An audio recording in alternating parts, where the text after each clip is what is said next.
এখন আমরা জসীমউদ্দিনের প্রতিদান কবিতার এমসিকিউ দেখব। জসীমউদ্দিন কোন মাসে জন্মগ্রহণ করেন? জানুয়ারি। জসীমউদ্দিনের রবীন্দ্র ভারতী বিশ্ববিদ্যালয় থেকে কোন উপাধি দেওয়া হয়? ডিলিট। জসীমউদ্দিন কত তারিখে মৃত্যুবরণ করেন? 14 মার্চ। প্রতিদান কবিতায় প্রথম স্তবকের কবি কি ভাঙার কথা বলেছেন? ঘর। প্রতিদান কবিতায় প্রথম স্তবকে কবি কি বাঁধতে চেয়েছেন? ঘর। প্রতিদান কবিতায় কেমন রজনী জাগার কথা বলা হয়েছে? দীঘল। প্রতিদান কবিতায় প্রথম স্তবকের চরণ সংখ্যা কয়টি? 6টি। প্রতিদান কবিতায় দ্বিতীয় স্তবকে কবি কি বাঁধতে চেয়েছেন? কুল। বাণ শব্দের অর্থ কি বোঝানো হয়েছে? তীর। প্রতিদান কবিতায় বিষে ভরা বাণ এর পরিবর্তে কি দেন? বুক ভরা গান।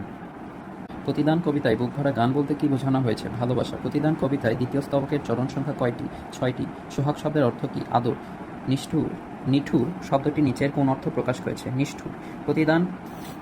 প্রতিদান কবিতার মূল উপজীব্য হল ক্ষমাশীলতা, উদারতা, পরার্থপরকতা। 4।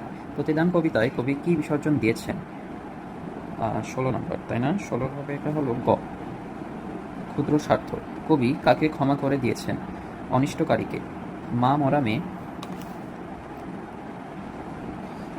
মরা মেয়ে রহিমাকে 7 মা অনেক অত্যাচার করে, সারাদিন খাটিয়ে সমস্ত কাজ করিয়ে নেয়। সামান্য ভুল করলেই সে রহিমাকে নির্যাতন করে। রহিমা তবুও 7 মাকে নিজের মায়ের মতোই ভালোবাসে।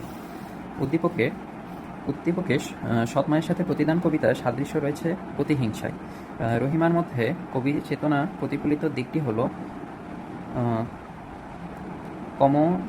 কমনিপুণতা না উদারতা, হ্যাঁ ক্ষমাশীলতা। 2-3। ইব্রাহিমের ঘর পুড়িয়ে দেয় অজয়। ইব্রাহিম তার প্রতিশোধ নেওয়ার জন্য তৎপর হয়ে ওঠে। একদিন সুযোগ বুঝে সেও অজয়ের ঘরে আগুন লাগিয়ে পুড়িয়ে দেয়।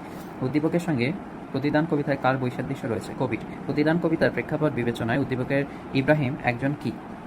হলো অসৎ মানুষ, না অমানবিক মানুষ, আর অসহিঞ্চু মানুষ। 2-3।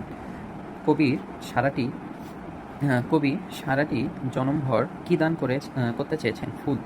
জসীমউদ্দিনের কবিতায় আমরা দেখতে পাই বাংলার গ্রামীণ জীবনের আবহ আর সহজ সরল প্রকৃতির রূপ।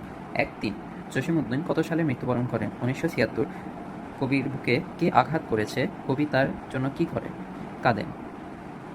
কুল শব্দের অর্থ নিচের কোনটি? বংশ। প্রতিদান কবিতায় কবি অনিষ্টকারীকে কি দিয়েছেন? ক্ষমা। বিবাকী বলতে কবি কি বুঝিয়েছেন? উদাসীন। দীঘল রজনী বলতে কি বোঝানো হয়েছে? দীর্ঘরাত। আর ঠাই শব্দের অর্থ হলো স্থান।